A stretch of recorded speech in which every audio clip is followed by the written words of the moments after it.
बिस्मिल्लाहिर्रहमानिर्रहीम। Sindhi learning zone जे platform ते अवां सभिनी खे भले कार। मां आहियां Saeed Sarang, class first year English जे न्यू सिलेबस मां lesson 6 with Sindhi translation. Self reliance, खुद एतमादी। To believe your own thought, to believe that what is true for you in your private heart is true for all men, that is genius. पंहिंजी सोच ते यकीन करण, इहो यकीन करण त जेको कुझु तव्हांजे लाइ तव्हांजे ज़ाती दिलि में सच आहे उहो ई सभिनी इंसाननि लाइ सच आहे। इहा ई हक़ीक़ी ज़िहानत आहे। Speak your latent conviction and it shall be the universal sense. पंहिंजे अंदर जी ॻाल्हि खोले बयानु करियो ऐं इहा ई पुॼाणीअ ते सभिनी जो अहसासु थींदी। For always the inmost becomes the outmost. छाकाणि त हमेशह अंदर जो नूर ॿाहिरि चमकंदो आहे। A man should learn to detect and watch that the ray of light which flashes across his mind from within more than the luster of the spheres of birds and sedges. माण्हूअ खे सिखणु घुरिजे ऐं ॾिसणु ऐं मालूम करणु घुरिजे त रोशनीअ जो उहो किरणो जेको हुन जी दिलि ऐं दिमाग़ में चमके थो उहो बुज़ुर्गनि, शाइरनि ऐं दरवेशनि जे गिरोहनि या टोलनि खां वधीक चमकंदड़ आहे। याने माण्हूअ खे सम्झणु घुरिजे त पंहिंजे ज़हन मां चमकंदड़ ख़्यालनि खे ॿियनि शाइरनि ऐं बुज़ुर्गनि जी चमक खां वधीक अहमियत ॾिए। Yet he dismisses without notice his thought because it is his. पर हू पंहिंजनि ख़्यालनि खे रद्द करे छॾींदो आहे बिना गौर करण जे, छाकाणि त उहे हुन जा पंहिंजा आहिनि। In every work of genius, we recognize our own rejected thoughts. हर कलाकार या अज़ीम माण्हूअ जे कम में असांखे पंहिंजा ई रद्द कयल ख़्याल नज़र ईंदा आहिनि। They come back to us with a certain alienated majesty. जेके असां ॿीहर अजनबी अज़मत सां वापसि मोटी अचनि था। Great works of art have no more affecting lessons for us than this. फन जा अज़ीम कम असांखे हिन खां वधीक को बि सबक़ु नथा ॾियनि, याने सभ खां वॾो सबक़ु इहो आहे त पंहिंजे दिलि जी ॻाल्हि खे अहमियत ॾियूं। They teach us to abide by our spontaneous impression with good-humored inflexibility than most when the whole cry of voices is on the other side. वॾा फ़न असांखे सेखारीनि था त पंहिंजे फितरी तासुर ते क़ाइमु रहूं, भली सॼो समाज असांजे उबतड़ आवाज़ बुलंद करे। Otherwise, tomorrow a stranger will say with masterly good sense precisely what we have thought and felt all the time. ॿी सूरत में सुभाणे को अजनबी कमाल सां उहो ई चवंदो जेको असां हमेशह सोचियो ऐं महसूसु कयो आहे। And we shall be forced to take with shame our own opinion from others. ऐं पोइ असांखे शर्मिंदा थी पंहिंजो ई ख़्यालु कंहिं ॿिए खां वठिणो पवंदो ऐं क़बूलु करणो पवंदो। There is a time in every man's education when he arrives at the conviction that envies ignorance. हर माण्हूअ जी तालीम में हिकु अहिड़ो वक़्तु ईंदो आहे जॾहिं हू उन यकीन ते पहुचंदो आहे त हसद करणु जहालत आहे। That imitation is suicide. तक़लीद याने नक़ाली या नक़ुल करणु ख़ुदकुशी करणु बराबरि आहे। That he must take himself for better, for worse as his portion. जॾहिं हू पंहिंजे हिसे जी बुराई ऐं भलाईअ लाइ पाण खे ई ज़िम्मेवार सम्झंदो आहे। That though the wide universe is full of good, nothing of substance can come to him but through his toil bestowed on that plot of ground which is given to him to till. जेतोणीकि वसी काइनात चङाइनि सां भरी पई आहे, पर उन सां का बि चङाई कान थींदी सवाइ हुन खे अता कयल ज़मीनी टुकड़े ते महिनत ऐं मुशक़त करण जे, जेको हुन खे पोखी राहीअ लाइ ॾिनो वियो आहे आख़िरत ताईं। The power which resides in him is new in nature. ताक़त जेका हुन जे अंदरि आहे उहा कुदरत में बिल्कुलु नई आहे। And none but he knows what he can do. ऐं हुन खां सवाइ को बि नथो ॼाणे त हू छा करे सघे थो।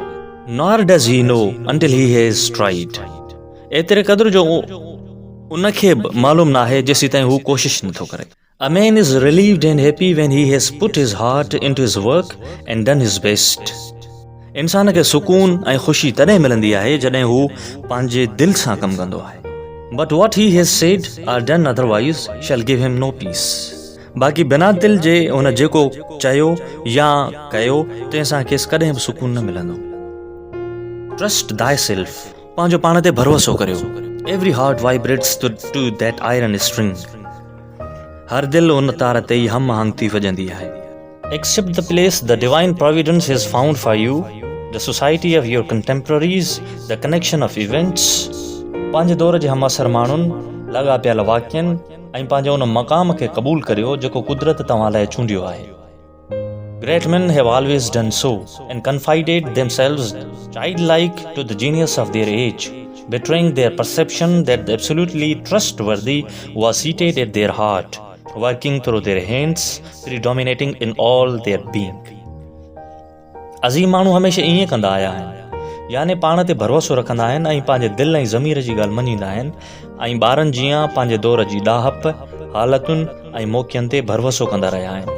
उन्हनि पंहिंजे अमल सां उहो ज़ाहिर कयो आहे त मुकमिल सच ऐं यकीन लाइक़ु शइ संदन दिलि में ई मौजूदु हुई, जेका संदन हथनि वसीले कमु कंदी हुई ऐं संदन सॼे वजूद ते ग़ालिब या हावी हुई।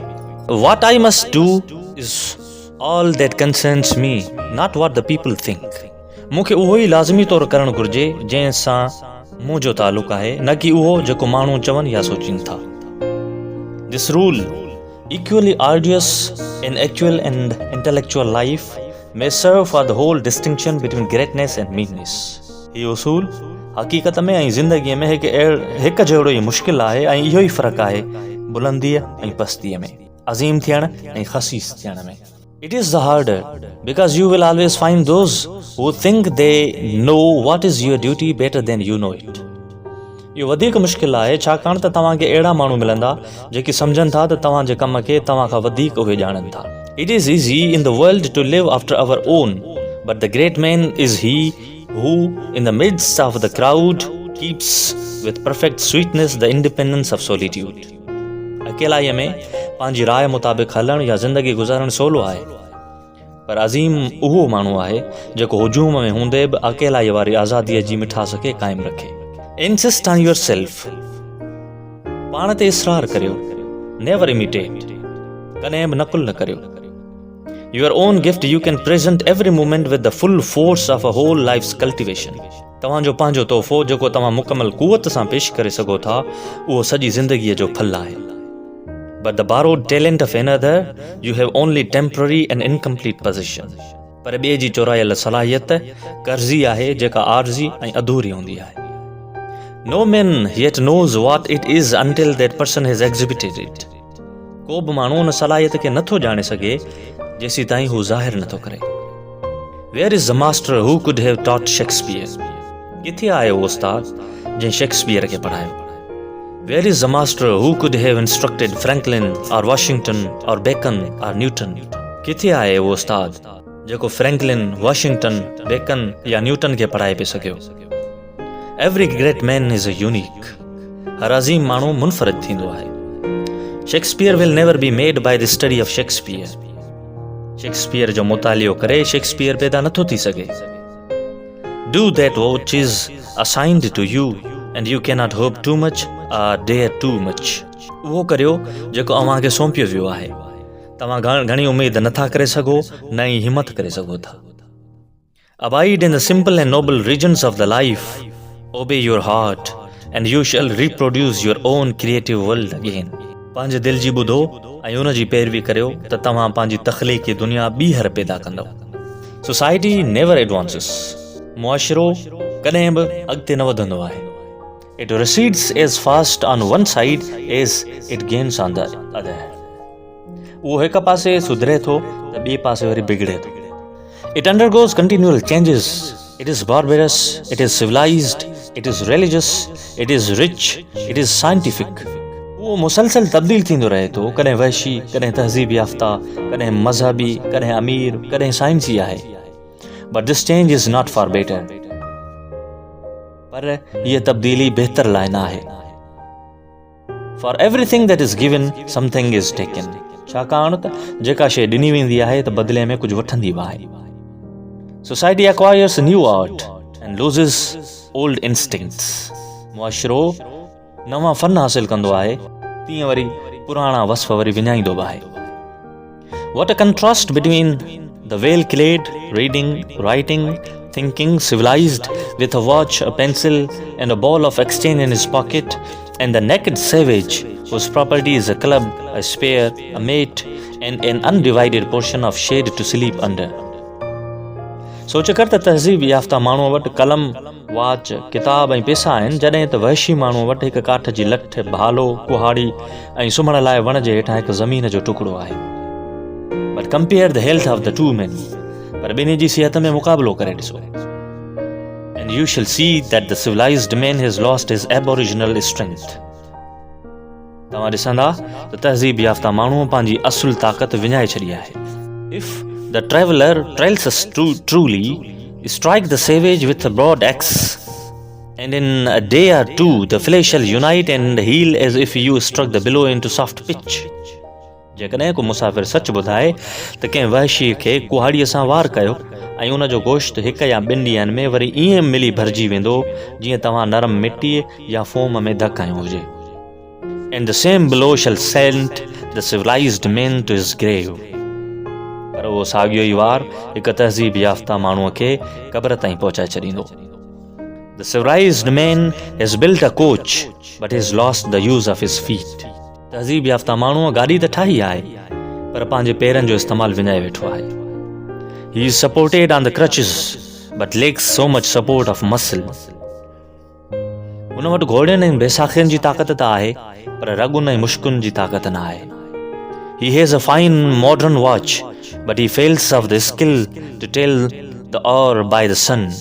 उन वटि आला क़िस्म जी घड़ी त आहे पर सिज जी मदद सां वक़्तु या टाइम ॿुधाइण जी क़ाबिलियत न आहे. An almanac he has, and so being sure of the information when he wants it, the man in the street does not know a star in the sky. उन वटि इल्मु नुजूम जो कैलेंडर या जंतर ई त आहे पर घिटीअ में घुमंदड़ माण्हू आसमान जा सितारा नथो सुञाणे. The solstice he does not observe. The equinox he knows a little. And the whole bright calendar of the year is without a dial in his mind. Solstice ऐं equinox जी हुनखे ख़बर ई न आहे ऐं सॼे साल जो कैलेंडर बिना डायल जे हुनजे ज़हन में आहे. His notebooks impair his memory. संदसि नोटबुक हुनजी यादाश्त खे कमज़ोर करे छॾियो आहे. Nothing can bring you peace but yourself. का बि शइ अव्हांखे सुकून नथी ॾिए सवाइ अव्हां पाण जे. Nothing can bring you peace but the triumph of principles. कुझु बि तव्हांखे सुकून नथो ॾेई सघे सवाइ तव्हांजे उसूलनि जी फतेह जे. Thank you so much.